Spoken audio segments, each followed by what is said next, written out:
Harry Styles' taxicab engagement theory, the latest on Rebel Wilson's lawsuits, and Meryl Streep's pay rise energy. I'm Maggie Zhao. And I'm Jasmine Wallace. And you're listening to Culture Club, where two writers and editors chat about pop culture, current affairs, the internet, and our lives. Today we're on the lands of the Wurundjeri Woiwurrung people of the Kulin Nations. We would like to pay our respects to elders past and present and extend this to any Aboriginal or Torres Strait Islander listeners today. Long time no see, Max. We actually saw each other almost 12 hours ago. We said goodbye at midnight. So Was that midnight? It was midnight. Yes, we actually hosted a panel last night. It was at a very cool, it was called Le Club, and it was at this like cabaret jazz thing. And we had Alice Harris, who is a social media specialist working at On the House at the moment. And we had a lot of fun and we had a lot of drinks. Cocktails, Negronis and martinis. It was so fun. Yeah, I hosted the panel as part of the Rise conference. It's happening in Melbourne this week. So it's so nice to meet some listeners and to chat in person with everyone. It was great. This is actually one of my first ever hangovers. Like I can probably count the hangovers I've ever had on one hand because this didn't usually affect me. But I did not drink enough water. The cocktails are strong. It's all lighting up. Me on the tram this morning, I was like, end me. I love that I got like a message from you this morning that was like, love you, hope you're feeling okay, or like, hope you're going all right. And I replied to it being like, do you mean hungover? And I was like, yeah.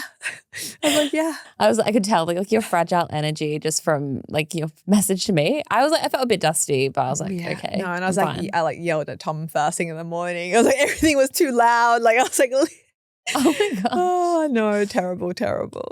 But we're bringing the energy today regardless. First up, we have to talk about Harry Styles and Zoe Kravitz. I want to call it an alleged engagement. Me too. Yeah. We haven't even like messaged about this. I felt no impulse to even post about it on Culture Club's socials. At first I was like, it's like a chore. I was like, I should post about Harry Styles and Zoe Kravitz, like post the paparazzi shots. And then I was like, I actually don't care. Well, at first I was like, how lackluster and anticlimactic was it? It was these ugly, blurry pap photos. And then you just see there's like it's an overblown photo. It's zoomed in quite a bit, so it's quite pixelated. And it's like Zoe Kravitz's hand with like this massive rock that's like off to the side. Yeah. I was like, is this real? But I don't see Harry Styles and Zoe Kravitz like making a post about it because I feel like both their Instagrams are very professional. Like it's just photos from like press tours and stuff versus like their day to day. Yeah, but it just felt like, I don't know why, it just felt wrong. It just didn't feel right. Also, it was just such a big ring. I think that's one of the big things that's throwing me off because I feel like it's not in either of their styles to go something so like gaudy almost. Yes. Again, I've literally not seen a close-up photo. I'm just seeing this like really blurry like hand in my head. Well, people did actually think it was a PR stunt at first because Zoe is an ambassador for Jessica McCormack, which is a jewelry line. So at first when the paparazzi shots came out, people thought, no, this is just like a PR stunt. It's just an ad for this ring and jeweler. But a source has since revealed to People magazine that it is true. Yeah, and like I get it. And this is how it works. You know, you don't want the couple in question to be going to the press about it. That would feel weird. But sources always just feel so distant or like fake because obviously we're not getting the name. And like even without reading the quote, I can imagine what a quote about this would read. It would be something like, they are just so happy in their love bubble at the moment and they just couldn't wait and we're just very happy for them. You know what I mean? Like nothing. A lot of fans are also talking about the fact that they have only been together for 8 months. So they were first spotted walking arm in arm through Rome in August 2025. Yeah, that was so recent. I still remember that. And I think the other thing that's throwing me off about this engagement is Zoe Kravitz has been engaged now for the 3rd time in a very short period of time. Like she is a forever fiance. She was a wife at one point. Oh, real. I forgot about that. She got engaged to the actor Carl Glusman in February 2018 and they were actually married from 2019 to 2021. And then she was engaged to Channing Tatum, and that was from October 2023 to October 2024. That is a quite short turnaround. And like that's no judgment. And I get it. I was talking to Tom about this and he's like, yeah, like it makes sense. Like, yes, Zoe Kravitz would be getting proposed to all the time for sure. Like, yeah, she's what a stunning. woman. What a woman. But the fact that she's accepting so many, I'm like, No, good for her. good. Yeah. But I mean, the deep connection she can form in such a short period, it's amazing. She's got some spell going on. Totally. She's incredible. Going back to Harry Styles though, earlier this year, Harry actually spoke about marriage and kids with Zane Lowe. Harry said that witnessing his friend's wedding showed that there is just a magic when you find the right person that you want to be with. We'll play a little bit of the clip here. And it's like being truly vulnerable with someone, like sharing a life with someone like that. Having the time to stop and assess like all of it and really look at my life from like a bird's eye view and go like, what do I actually want in my life? Like, I have all these things around me all the time. It's hard to pull those things in without making space for them. So if I stop everything, then I get to decide what I want to bring back in. Like, what are really the things that I want in my life? And like, yeah, I kind of see it. He's 32 years old now. He's in a new life phase, life chapter. So I am surprised by this because I think in my mind, he's always going to be like that like 22-year-old boy. Yeah. I was literally at a cafe today and they were playing One Thing by One Direction. And yeah, it tugged at my heartstrings. Given the quick engagement, many fans have also been speculating about the taxi cab theory. So had you heard of this? No, tell me. Essentially, the taxi cab theory posits that men commit to marriage based on timing rather than a specific person. So like a taxi with its lights on, a man who's ready for the commitment of marriage will marry the next suitable person in his path, regardless of past relationship lengths. And this was actually popularized by Miranda Hobbs in Sex and the City in season 3. Miranda says, men are like cabs. When they're available, their light goes on. They wake up one day and they decide they're ready to settle down, have babies, whatever. Then they turn their light on. The next woman they pick up, boom, that's the one they'll marry. It's not fate, it's dumb luck. I see some truth in that. So fans are saying that obviously Zoe is a beautiful woman, not discrediting that at all. I'm sure they have a lovely relationship, not speculating on that. But I do think the timing is interesting of a 32-year-old man, only been dating for 8 months. He's famously non-committal, like it's a kind of a running joke. And him seeing his friends get married, wanting to have a family. It's like, oh, I'm dating you now. Okay, let's get married. And maybe they have been together longer. That's just how long they've been spotted together. But it feels quick. I find it, sorry, no shade, do whatever you want. But when people get engaged after being together for under a year, I'm like, you haven't even seen each other through the literal seasons. At least experience the seasons together. When you know, especially because Zoe Kravitz and Harry Styles. Sure. But we've also seen their exes crash out online, which has been quite funny to witness. Yes, in a now expired Instagram story, Olivia Wilde shared an animated video of what appeared to be a woman like complaining about Zoom meetings, and then she crashes her head through the computer screen. Did you see it? And then she captioned it with like, my Monday. And I just think if you are the famous ex of someone, why are you posting on that day? Like when that news comes out, I mean, do whatever you want. Channing Tatum also posted a poem on his story. It reads, "My brain and heart divorced a decade ago over who was to blame about how big of a mess I have become. Eventually, they couldn't be in the same room with each other."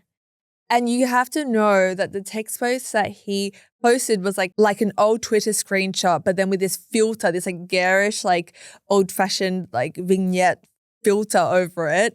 It was like what you'd find on Tumblr 10, 15 years ago. Literally. It had been deep fried. You know what they call Yes. it? Deep fried like posts from like yesteryear.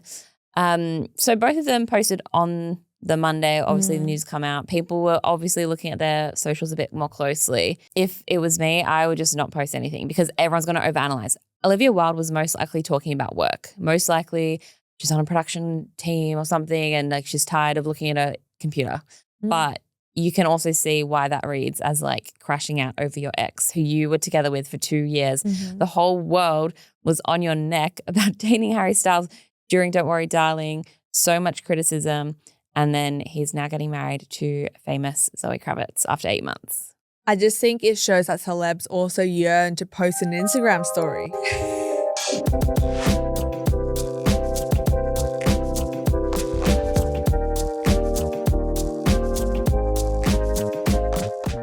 So this week, Taylor Swift featured in a New York Times Magazine interview as she is one of the 30 greatest living American songwriters. According to them, they polled over 250 music insiders and gathered 6 Times critics to select this top 30. And she then had this 30-minute interview go live with Joe Coscarelli. In the interview, Taylor explains her process, the stories behind the songs, and her love of a rant bridge, which is famous Taylor Swift, and also how the public eye informs the stories that she tells in her songs. A few key takeaways from this interview. We can't go through everything, but one thing or a few things that stood out to me were she shouted out Samba and admitted that she was, quote, a massive fan of his songwriting. Yeah, she was saying that she wants more male songwriters to write as, I guess, diary-esque as he does, or quite vulnerable as he does. And she really was like, that's going to help us all. And we know we're missing out at the moment with Harry Styles' new album. So true.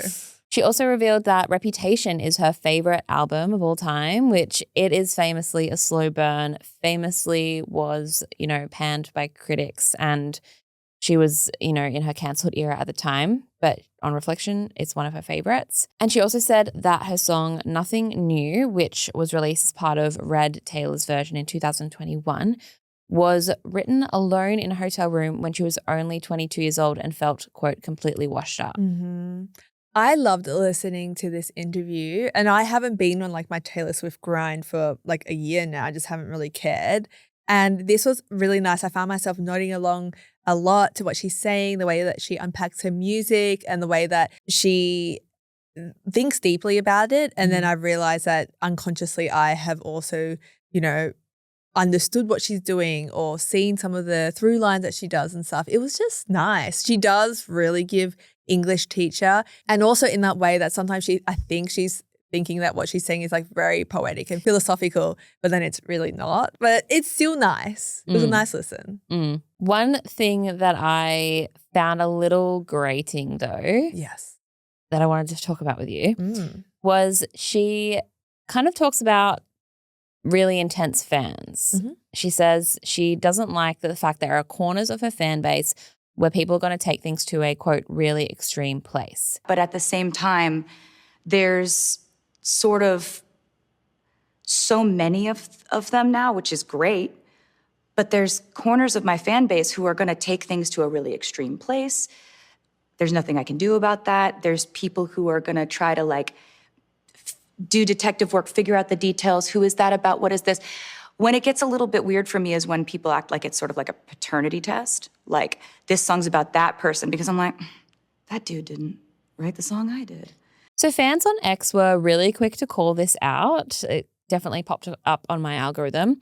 They were saying things like, Taylor has explicitly encouraged this behavior from her fans for the majority of her career. And at this point, she's just rewriting the narrative like always. Taylor, you literally encourage this parasocial behavior. Now you act like you hate it, but still keep those fans around to drag others and buy your 100 variants. Jade, what are your thoughts on this? I have a different take. So for me, when I especially listen to the whole interview where she takes so much pride in her songwriting and song crafting abilities, I think what she's saying here is that she doesn't like it when people are misinterpreting what she's doing.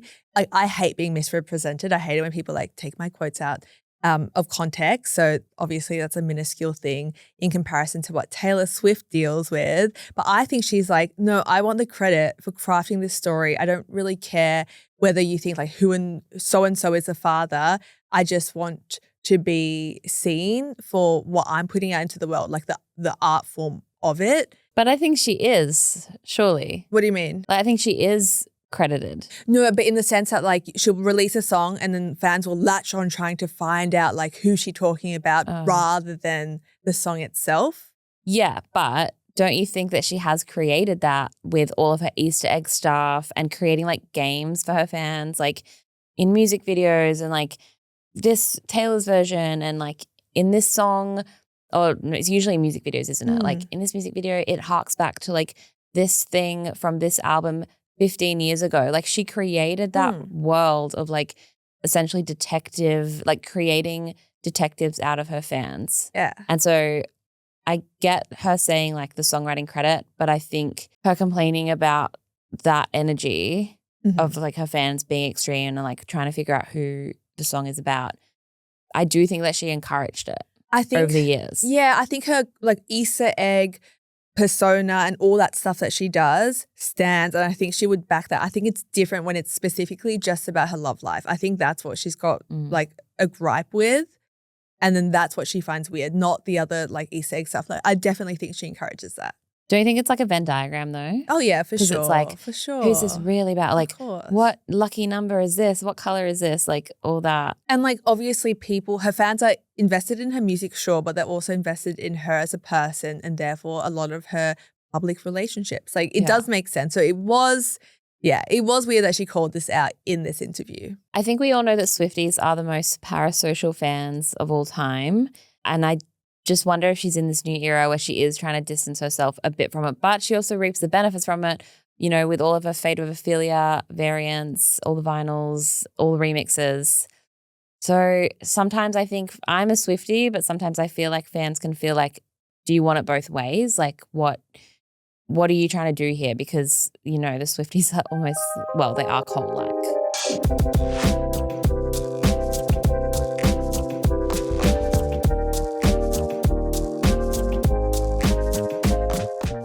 Now it's time for Culture Shock, and this week we are talking about Rebel Wilson's new Australian film that has been faced with so much controversy. It's even funny that we called it new then because it came out in 2024, yet we are still talking about it because… The controversy. Yes, because of the controversies.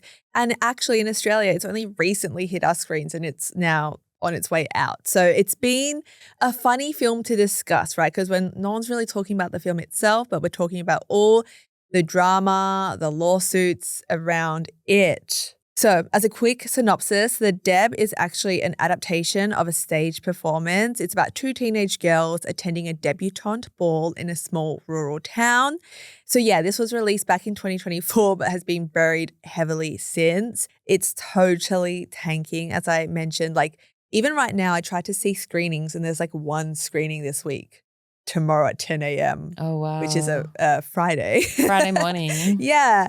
It has just taken $237 a screen in Australia in its second week. Ouch. So what is the controversy behind this? We did talk about this last year on the podcast. We went into a little bit more detail about the legality of everything. We will link that episode in our show notes if you want to go back and listen to some more details. But what's the latest with this new controversy? So right now they are in court for her the defamation case against her. And I feel like there's three main takeaways that I'm getting, like three kind of plot points that we're going to run you through today.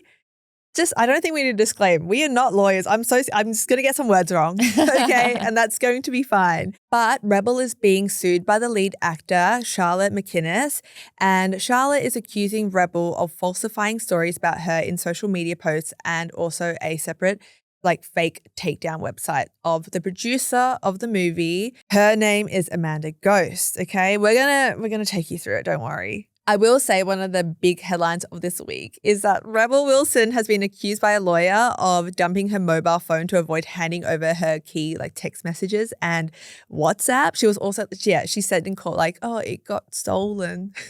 I can't show you the text, which just feels sus. So there are three parts to this case. The first at its heart is an incident in September of 2023 when producer Amanda Ghost shared a bath in swimwear with Charlotte in a Sydney apartment after they'd been swimming on Bondi Beach. Rebel claims that Charlotte told her that the events made the young actress uncomfortable, and Charlotte then changed her story when Amanda offered her career development opportunities. So to be clear about this, Charlotte actually said in court that she never made this complaint to Rebel and that she didn't walk back or detract anything. The weird thing is Rebel actually went on Instagram stories in 2023 to share this story, which is wild. And that's why we're here talking about it. To add to this, so one of the big parts of this trial is that relationship between Rebel and Charlotte. So again, it's just so embarrassing when you have to go to court and everything gets revealed. So I can't believe we're talking about this, but there's a chain. Oh, and we're going to do a role play. But essentially Rebel has invited Charlotte to watch Oklahoma, musical, has bought her a ticket. And then Charlotte didn't go. This was back in May 2023. Let's go. I'll play Rebel if you want to open up the link. Okay, so I am Rebel Wilson. We got you a ticket. New message. We're standing right where they scan the ticket. New message. We got you a ticket. New message. It's at the Wyndham's Theatre. New message. It's like a 7-minute walk. New message. If we don't hear from you, we will leave a ticket for you at the box office under your name. Charlotte says, sorry, I ended up getting dinner with Amanda and only just got Wi-Fi. Hope the show was amazing. Thank you again for today. It was fabulous. It's going to be an absolutely incredible film. New message. Hello, just wanted to check in about the show on Tuesday night. New message. P.S. Huge apologies again for last night. There was lots going on. I lost track of time and ended up eating with Amanda and Pia. So sorry I missed it, but we're really looking forward to Tuesday. Kiss. Rebel.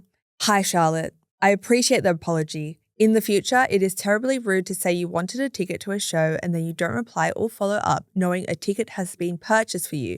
It's not a great start to our working relationship. New message. Please try and be more respectful to both me and your fellow castmates in the future. Charlotte, completely understand. Again, hugely sorry for my poor communication. I'd love to send you the money for the ticket as you stuck to your word and got an available ticket. You've been nothing short of wonderful, and you, Stevie, and Nat deserve the same respect and communication, so nothing like that will happen again. How do we feel about that exchange? Awkward. Yeah, your voice like trembled at the end. I hate that. Because it is awkward. Like it's essentially like a boss-employee relationship. I think it was kind of handled okay on both sides, though. What do you think? Yeah, that just seems like a normal like boss relationship, manager relationship where it's like, you've done the wrong thing. Mm-hmm. Obviously, it's pissed her off. You've been reprimanded, but it's not bullying. No, and it's not a big deal, but it is annoying. Like I could feel annoyed from Rebel's side. So rude. But yeah, it is. Oh, you think it's like so rude? No, it is rude. It's so rude. Yeah. To be like, here's a ticket. Like, where are you? And it's like, oh, sorry, I went to dinner with other people. Yeah. I hate stuff like that. No, you do.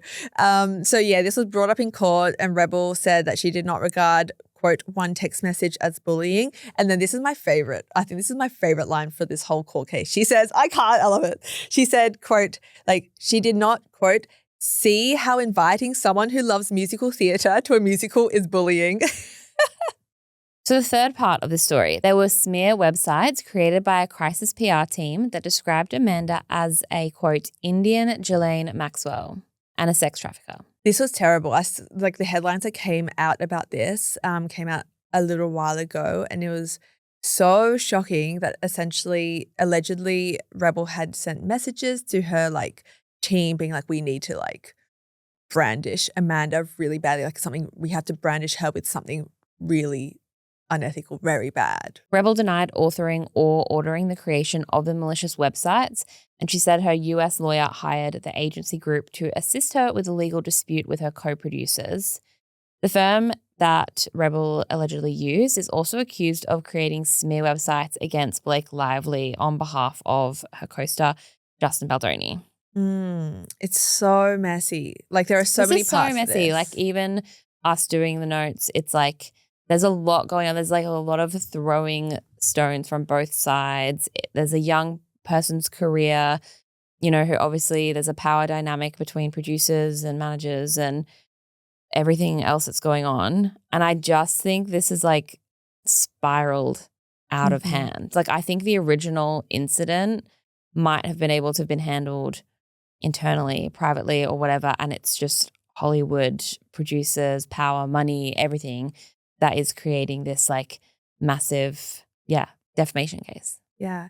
And what sucks is that a byproduct of this is that we will probably be seeing less original Australian musical movies. We barely have any to begin with.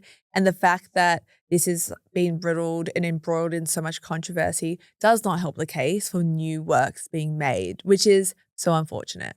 We were talking about this movie last night with some friends and we were like, will you still see it? And I still will. Like, I didn't even know that it was in theaters in Australia. But whenever it's out on streaming, I will watch it and support it because it's not just about Rebel Wilson, the Australian who moved to Hollywood and is super successful. There are like hundreds of cast and crew and people who work in the Australian film industry who benefit from this and who need our support.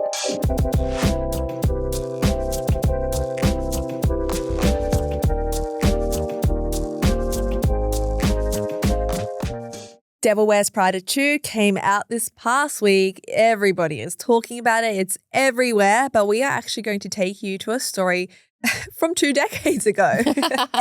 On the pulse here. So while doing press for this new film, Meryl Streep actually told US Today show that she asked to double her salary when she was in talks for the first film. Let's play the clip here. And they called me up and they made an offer. And I said, no, I'm not going to do it. Why? I knew it was going to be a hit, and I wanted to see if I doubled my ask. Wow. And they went right away and said, sure. And I thought, I'm 56 years. It took me this long to understand that I could do that. That you can ask for what you want. Yes. They needed me, I felt. I was ready to retire. But, that was a lesson. I sent this to you when I first came across it. I was like, yes, Meryl, I love this for you, for women. What are your thoughts? Yes. I mean, did you watch the people's faces in the background, like Anne Hathaway and Emily Blunt? No. There was nothing much to it, but they were kind of like, just like smiling there, quite blank faced. Yeah. Because, I mean, money is still always a taboo, despite like whether you're famous or not, being in a room with your colleagues and being like, oh yeah, 20 years ago, I doubled my salary. Maybe they're in the room being like, shit, I should have doubled my salary too. Yeah. Obviously, that's just me projecting. Like they didn't say anything. They just were there in the room. Mm-hmm. But I mean, that was cool to hear. And it was nice to see that pay transparency brought up. Yes. I didn't see Emily Blunt and Anne Hathaway's faces, but I can imagine they were a lot younger as well. Meryl makes a point to say that she was 56 and she was ready to retire. So I think it was really inspiring to hear an older woman. Yes, she's very powerful in the industry, very successful at that point in her career, but just being like audacious. And it's something that we spoke about on our panel last night as well. Yes. Before we get into that, because I very much love the mindset of audacity, essentially. But to me, watching that clip of Meryl, yes, it was empowering to listen to, but I'm also like, yeah, as you touched on, you have a massive career behind you. You are a white woman. Like there were so many factors in your favor. Yeah. I think he was very honest of her to be like, and it took me this long to realize this, So there's truth behind that for sure. So we were talking about this topic last night at the bar before the panel when it was just the two of us. And we were talking about sometimes the guilt, I guess you'd call it, that you can feel when you ask for more money. It's usually always financial. And you had some feelings around like something not going exactly to plan, and we're still getting paid pretty good money to like do a job that we were hired to do.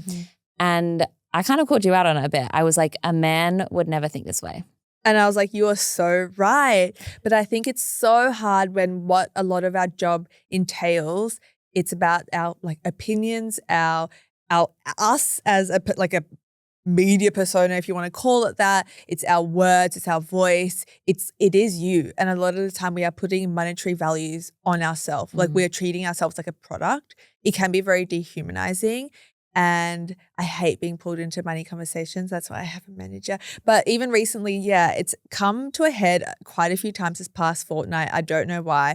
I just keep getting things about money and brands and then being like, oh my God, like they offered you like they gave you, it was like a piss take, like getting things like that and receiving that dialogue isn't nice to hear.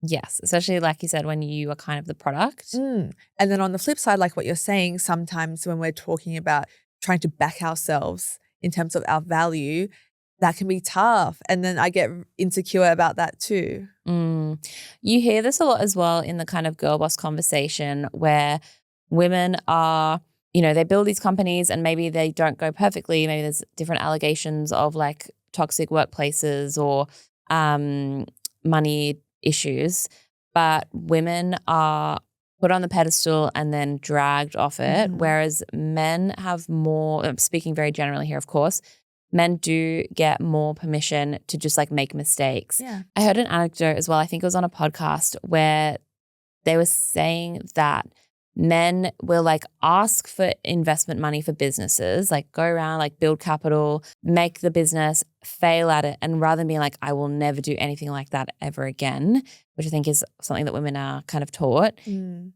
like needing to repent, etc. They just go out and make something else again, especially if you're like an entrepreneurial type of person. I think that's something that we are like, conversations keep coming up about this, where I'm like, I just don't think a man would have the guilt and the feeling associated with work and money that women traditionally do. Yeah, where we have that mentality of we should be grateful to be here. Yes. And anything else is a bonus or you're asking too much. So I'm trying to get rid of that mindset. And I think I'll keep wanting to say Miranda Priestley, hearing Meryl Streep so happily and like proud of herself. Like she had this pride in her voice when she was telling the audience about that pay rise that she asked for. I feel like that's a nice, like she wasn't meek about it. Like we should feel confident enough to share these wins. Also, something we spoke about last night was the audacity of putting yourself out there and like kind of increasing your chance of luck. It's something that Anna Mackenzie of Animax Stack, which is an Australian Substack, and Anna Mackenzie is a big proponent of the portfolio career and freelancing. She's kind of created something online called Shoot Your Shot Wednesday, which is where she is super audacious on a Wednesday and messages someone that she wants to email, puts herself out there, sends a DM, and just to see what will happen. What I loved about this was she made something that's scary into a weekly practice, right? Something that feels really out of grasp, out of reach, and made it into an actionable thing that she does on a Wednesday. And if you're breaking it down, like what she's doing is trying to get in contact with people who are like her dream clients or people that she really aspires and looks up to. And that sounds really scary, but at the end of the day, all she's doing is sending an email from her inbox. And that feels so doable. I like this practice because it gets us out of our comfort zone every week and it makes you think differently and like aim higher. We'll link Anna Mackenzie's Substack in our show notes if you want to learn more about the Shoot Your Shot Wednesday, but I feel definitely more inspired to do this. I did it recently with a book publisher for us. I was like, why aren't we on this list? I really want to read these books. Like we're talking about them on the podcast. Rather than waiting for them to come to us, I was like, they just probably don't know. Let me send this email explaining who we are, what we do. And now we're on the list. Yeah, we got a reply. We got a reply within like a day. And I was like, oh, that wasn't even that hard. And worse is somebody doesn't get back to you and that's actually fine. Yeah.